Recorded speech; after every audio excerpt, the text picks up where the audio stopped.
جنت و جہنم پیدا کی جا چکی ہے اور یہ کبھی نابود نہ ہوگی۔ اللہ نے مخلوق کو پیدا کرنے سے پہلے ہی جنت و جہنم کو پیدا کر لیا تھا اور پھر ہر دور میں جانے والے انسانوں کو پیدا کیا۔ بس جس کو جو چاہا اپنے فضل سے جن کا حقدار بنایا اور جس کو چاہا عدل و انصاف سے جہنم کا حقدار بنایا۔ ہر انسان وہی کام سر انجام دیتا ہے جس کے لیے اسے فارغ کر دیا گیا ہو اور اس سے وہی کچھ ہوتا ہے جس کے لیے پیدا کیا گیا ہو۔ سیدہ ابو ہریرہ رضی اللہ عنہ سے روایت ہے کہ اللہ کے رسول صلی اللہ علیہ وآلہ وسلم نے فرمایا، جہنم نے اپنے رب سے شکایت کرتے ہوئے کہا، اے میرے رب، میرے ایک حصے نے دوسرے حصے کو کھا لیا۔ تو اللہ تعالیٰ نے سال میں اس کے لیے 2 سانس لینے کی اجازت دے دی، ایک سانس سردی کے موسم میں اور دوسری سانس گرمی کے موسم میں۔ چنانچہ یہی وجہ ہے جو تم شدید گرمی محسوس کرتے ہو اور یہی وجہ ہے جس کی وجہ سے تم شدید سردی محسوس کرتے ہو۔ ایک بار جبرائیل علیہ السلام نبی کریم صلی اللہ علیہ وآلہ وسلم کے پاس آئے تو آپ صلی اللہ علیہ وآلہ وسلم نے دیکھا کہ جبرائیل کچھ پریشان ہے۔ آپ صلی اللہ علیہ وآلہ وسلم نے فرمایا، جبرائیل کیا معاملہ ہے کہ آج میں آپ کو غم زدہ دیکھ رہا ہوں؟ جبرائیل نے عرض کی، اے محبوب، کل میں اللہ پاک کے حکم سے جہنم کا نظارہ کر کے آیا ہوں، اس کو دیکھنے سے مجھ پہ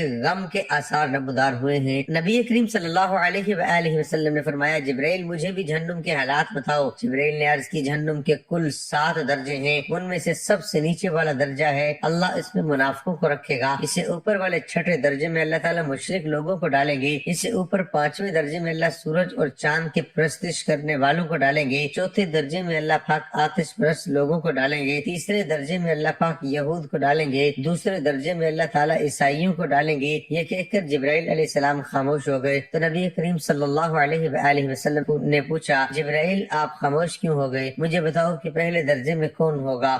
جبرائیل علیہ السلام نے عرض کیا، اے اللہ کے رسول، پہلے درجے میں اللہ پاک آپ کی امت کے گناہ گار لوگوں کو ڈالیں گے۔ جب نبی کریم نے یہ سنا کہ میری امت کو بھی جہنم میں ڈالا جائے گا تو آپ بے حد غمگین ہو گئے اور آپ صلی اللہ علیہ وآلہ وسلم نے اللہ کے حضور دعائیں کرنا شروع کی۔ 3 دن ایسے گزرے کہ اللہ کے محبوب مسجد میں نماز پڑھنے کے لیے تشریف لاتے، نماز پڑھ کر حجرے میں تشریف لے جاتے اور دروازہ بند کر کے اللہ کے حضور رو رو کر فریاد کرتے۔ صحابہ حیران تھے کہ نبی کریم صلی اللہ علیہ وآلہ وسلم پہ یہ کیسی کیفیت طاری ہوئی ہے، مسجد سے حجرے جاتے ہیں، گھر بھی تشریف لے کر نہیں جا رہے۔ جب 3را دن ہوا تو سیدنا ابوبکر صدیق رضی اللہ تعالیٰ عنہ سے رہا نہیں گیا، وہ دروازے پہ آئے، دستک دی اور سلام کیا، لیکن سلام کا کوئی جواب نہیں آیا۔ آپ روتے ہوئے سیدنا عمر رضی اللہ تعالیٰ عنہ کے پاس آئے اور فرمایا کہ میں نے سلام کیا لیکن سلام کا جواب نہ آیا، لہٰذا آپ جائیں، آپ کو ہو سکتا ہے سلام کا جواب مل جائے۔ آپ گئے تو آپ نے 3 بار سلام کیا لیکن جواب نہ آیا۔ حضرت عمر نے سلیمان فارسی کو بھیجا لیکن پھر بھی سلام کا جواب نہ آیا۔ حضرت سلیمان فارسی نے واقعے کا تذکرہ علی رضی اللہ تعالیٰ عنہ سے کیا۔ انہوں نے سوچا کہ جب اتنی عظیم شخصیات کو سلام کا جواب نہ ملا تو مجھے بھی خود نہیں جانا چاہیے بلکہ مجھے ان کی نور نظر بیٹی فاطمہ اندر بھیجنی چاہیے۔ لہذا آپ نے فاطمہ رضی اللہ تعالیٰ عنہ کو سب احوال بتا دیا۔ آپ حجرے کے دروازے پہ آئیں، ابا جان السلام علیکم۔ بیٹی کی آواز سن کر محبوب کائنات اٹھے، دروازہ کھولا اور سلام کا جواب دیا۔ ابا جان آپ پر کیا کیفیت ہے کہ 3 دن سے آپ یہاں تشریف فرما ہے؟ نبی کریم صلی اللہ علیہ وآلہ وسلم نے فرمایا کہ جبرائیل نے مجھے آگاہ کیا ہے میری امت بھی جہنم میں جائے گی۔ فاطمہ بیٹی، مجھے اپنی امت کے گناہ گاروں کا غم کھایا جا رہا ہے، میں اپنے مالک سے دعائیں کر رہا ہوں کہ اللہ ان کو معاف کر اور جہنم سے بری کر۔ یہ کہہ کر آپ پھر سجدے میں چلے گئے اور رونا شروع کیا، یا اللہ میری امت، یا اللہ میری امت کے گناہ گاروں پر رحم کر، ان کو جہنم سے آزاد کر کے۔ اتنے میں حکم آ گیا، وَلَسَوْفَ يُعْتِيكَ رَبُّكَ فَتَرْضَىٰ، اے میرے محبوب غم نہ کر، میں تم کو اتنا عطا کر دوں گا کہ آپ راضی ہو جائیں گے۔ آپ خوشی سے کھل اٹھے اور فرمایا، لوگو اللہ نے مجھ سے وعدہ کر لیا کہ وہ روز قیامت مجھے میری امت کے معاملے میں خوب راضی کرے گا، اور میں نے اس وقت تک راضی نہیں ہونا جب تک میرا آخری امتی بھی جنت میں نہ چلا جائے۔ حضرت علی رضی اللہ تعالی عنہ نے نبی کریم صلی اللہ علیہ وآلہ وسلم کی صفت بیان کرتے ہوئے فرمایا، آپ صلی اللہ علیہ وآلہ وسلم نہ تو بہت لمبے قد تھے اور نہ ہی بہت پست تھے بلکہ درمیانی قد تھا۔ آپ صلی اللہ علیہ وآلہ وسلم کے بال مبارک نہ تو بالکل گھنگریالے تھے اور نہ بالکل سیدھے تھے بلکہ کچھ گھنگریالے تھے۔ چہرہ مبارک نہ تو بالکل پور گوشت تھا اور نہ ہی مکمل طور پر گول تھا بلکہ کچھ گولائی تھی۔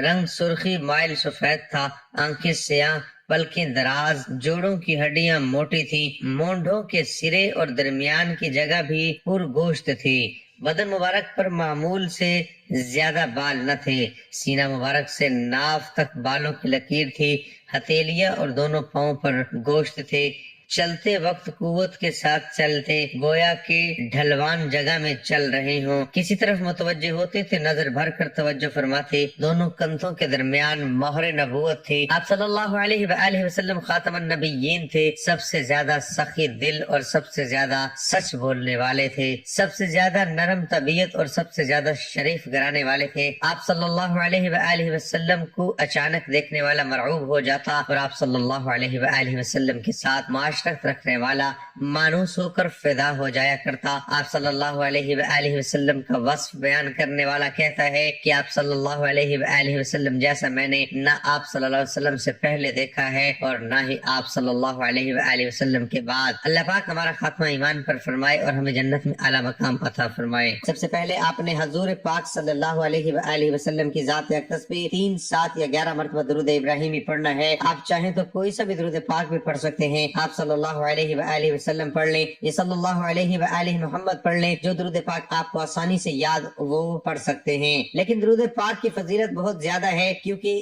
جس وظیفے کے شروع اور آخر میں درود ابراہیمی پڑھا جاتا ہے تو اس کی فضیلت اور بھی بڑھ جاتی ہے، اور وہ وظیفہ اللہ تعالیٰ کی بارگاہ الہی میں بہت جلد قبولیت کا درجہ رکھتا ہے۔ ایک بار ثواب کی نیت سے میرے ساتھ بھی درود پاک پڑھ لیں۔ اللہم صلی علی محمد وعلی آل محمد کما صلیت علی ابراہیم وعلی آل ابراہیم انک حمید مجید۔ اللہم بارک علی محمد وعلی آل محمد کما بارکت علی ابراہیم وعلی آل ابراہیم انک حمید مجید۔ ناظرین، کسی بھی دن درود پاک پڑھنے کے بعد آپ نے اپنے مقصد کو ذہن میں رکھتے ہوئے سب سے پہلے اپنے مقصد کی نیت کر لینی ہے۔ اگر آپ قرض سے نجات کے لیے پڑھ رہے ہیں یا رزق میں برکت کے لیے پڑھ رہے ہیں، بے اولاد ہیں تو اولاد ہونے کے لیے، یا بچے بچیوں کے رشتوں کے لیے پریشان ہیں تو اس کی نیت کر لیں۔ اگر آپ بے گھر ہیں تو اپنے ذاتی گھر کے لیے یہ وظیفہ کر لیں۔ آپ کی جو بھی حاجت ہے اس کی نیت کر لیں۔ ناظرین، 3، 7 یا 11 مرتبہ درود پاک پڑھنے کے بعد آپ نے سورۃ النصر کو 33 مرتبہ پڑھنا ہے۔ یہ بہت ہی آسان سے سورت ہے، بچے بھی بہت آسانی سے پڑھ لیتے ہیں۔ جن بہن بھائیوں کو پڑھنا نہیں آتا تو میں آپ کی آسانی کے لیے آپ کو پڑھ کر سنا دیتا ہوں۔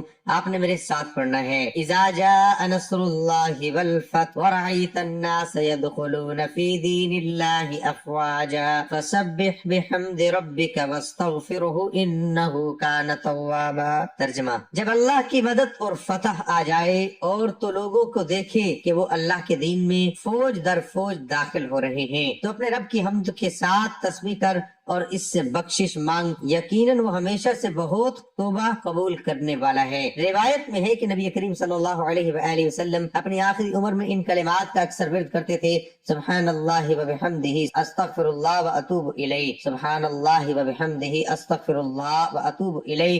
اللہ کی ذات پاک ہے، اس کے لیے سب تعریفیں مختص ہیں۔ میں اللہ سے استغفار کرتا ہوں اور اس کی طرف جھکتا ہوں۔ اور فرمایا کرتے تھے کہ میرے رب نے مجھے حکم دے رکھا ہے کہ جب میں یہ علامت دیکھ لوں کہ مکہ فتح ہو گیا اور دین اسلام میں فوجیں کی فوجیں داخل ہونے لگی تو میں ان کلمات کو بکثرت کہوں۔ چنانچہ بحمد اللہ میں سے اسے دیکھ چکا، لہٰذا آپ اس وظیفے میں مشغول ہوں۔ ابن جریر میں سیدنا ام سلمہ رضی اللہ عنہا سے مروی ہے کہ نبی کریم صلی اللہ علیہ وآلہ وسلم اپنی آخری عمر میں بیٹھتے اٹھتے چلتے پھرتے آتے جاتے سبحان اللہ وبحمدہ پڑھا کرتے۔ میں نے ایک مرتبہ پوچھا کہ اے اللہ کے رسول، اس کی کیا وجہ ہے؟ تو آپ نے اس سورت کی تلاوت کی اور فرمایا مجھے حکم الہی یہی ہے۔ درود پاک پڑھنے اور سورت نصر پڑھنے کے بعد اب آپ نے اللہ تعالیٰ کی بابرکت ناموں کی ایک تسبیح پڑھ ہے جو کہ رزق میں برکت کے لیے بہت اچھی ہے۔ اگر آپ اللہ تعالیٰ کو ان ناموں سے پکاریں گے تو اللہ تعالیٰ آپ کے تمام رکے ہوئے کاموں کو حل کر دیں گے اور آپ کو مغرب سے پہلے انشاءاللہ وہ سب کچھ مل جائے گا جس کی آپ کو ضرورت ہے۔ اللہ تعالیٰ کے بابرکت نام یہ ہیں: یا اللہ، یا رحمان، یا رحیم۔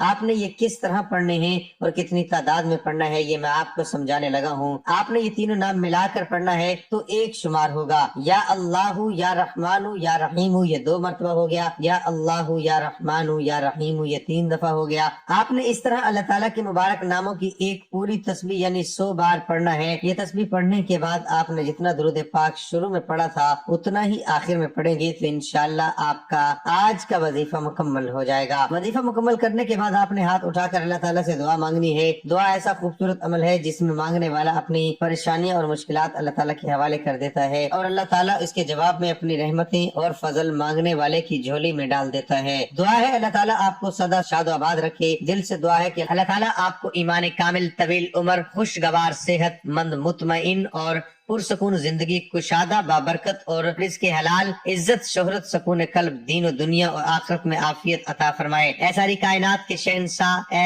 ساری مخلوق کے پالنے والے، اے زندگی موت کا فیصلہ کرنے والے، اے آسمانوں اور زمینوں کے مالک، اے پہاڑ اور سمندر کے مالک، اے انسان اور جناتوں کے معبود، اے عرش اعظم کے مالک، اے فرشتوں کے معبود، اے عزت اور ذلت کے مالک، اے بیماروں کو شفا دینے والے، اے بادشاہوں کے بادشاہ، اے اللہ ہم تیرے گناہ گار بندے ہیں، تیرے خطا کار بندے ہیں، ہماری خطاؤں کو معاف فرما، ہماری خطاؤں کو معاف فرما۔ اے اللہ ہم اپنے اگلے پچھلے صغیرہ کبیرہ گناہوں اور خطاؤں اور نافرمانیوں کی معافی مانگتے ہیں۔ اے اللہ رب العزت ہم اپنے گناہوں سے توبہ کرتے ہیں، ہماری توبہ قبول فرما۔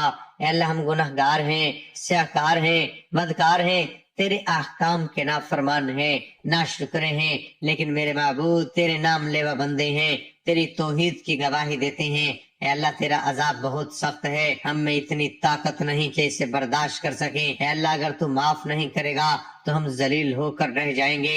اے اللہ ہمیں عذاب قبر سے محفوظ رکھ، اے اللہ ہمیں جہنم کی آگ سے بچا۔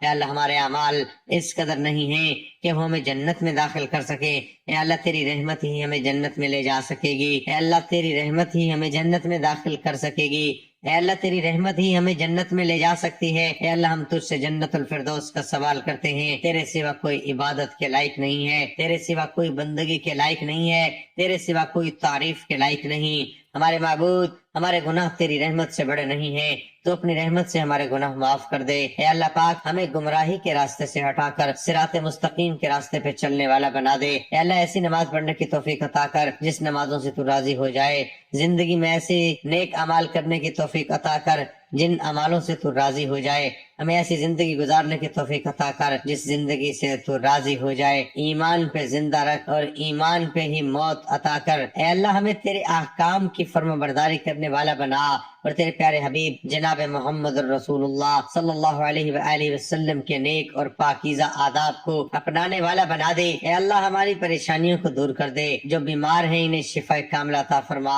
اے اللہ جو قرض کے بوجھ تلے دبے ہوئے ہیں ان کا قرض جلد از جلد ادا کروا۔ اے رب العزت شیطان سے ہماری حفاظت فرما، اللہ اسلام کے دشمنوں کا منہ کالا کر اور ان پر عذاب نازل فرما۔ اے اللہ رزق کمانے کی توفیق عطا فرما۔ اے پروردگار عالم ہمیں تجھ سے مانگنا نہیں آتا لیکن تجھے دینا آتا ہے، تو ہر چیز پہ قادر ہے۔ اللہ جو مانگا وہ بھی عطا فرما اور جو مانگنے سے رہ گیا وہ بھی عنایت فرما۔ ہماری دعا اپنے رحم سے کرم سے قبول فرما، آمین یا رب العالمین۔